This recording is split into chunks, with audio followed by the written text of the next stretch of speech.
بسم اللہ الرحمن الرحیم۔ شروع اللہ کے پاک نام سے جو بڑا مہربان نہایت رحم کرنے والا ہے۔ معزز سامعین، السلام علیکم۔ ہمارا آج کا موضوع گفتگو ہے جوئیں اور مینڈک۔ معزز سامعین، اگر آپ کو ہماری اسلامک ویڈیوز پسند آ رہی ہیں تو ہمارے چینل کو سبسکرائب کریں اور بیل آئیکن کو پریس کریں تاکہ ہماری آنے والی ویڈیوز آپ تک پہنچتی رہیں۔ حضرت موسیٰ علیہ السلام کی بد دعا سے فرعونیوں پر ٹڈی دل کا عذاب آ گیا اور وہ فرعونیوں کی سب کھیتیاں، درخت، پھل، گھروں کے دروازے اور چھت تک کھا گئی۔ فرعونیوں نے عاجز آ کر حضرت موسیٰ علیہ السلام سے التجا کی کہ یہ عذاب ٹل جائے، اور حضرت موسیٰ علیہ السلام سے اللہ پر ایمان لانے کا عہد کیا۔ آپ کی دعا سے یہ عذاب ٹل گیا، لیکن فرعونی اپنے عہد پر قائم نہ رہے اور ایمان نہ لائے۔ اس پر حضرت موسیٰ علیہ السلام نے پھر سے بد دعا فرمائی اور فرعونیوں پر جوؤں کا عذاب نازل ہو گیا۔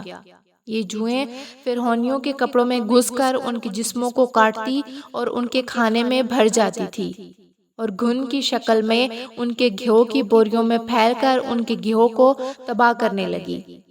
اگر کوئی 10 بوری گندم چکی پر لے کر جاتا تو واپسی پر 3 سیر واپس لاتا۔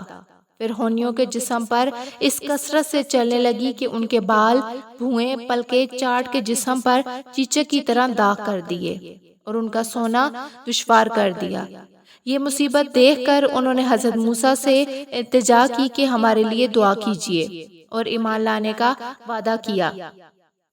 حضرت موسیٰ نے دعا کی اور یہ عذاب بھی ٹل گیا، مگر وہ کافر اپنے عہد پر قائم نہ رہے اور کفر سے باز نہ آئے۔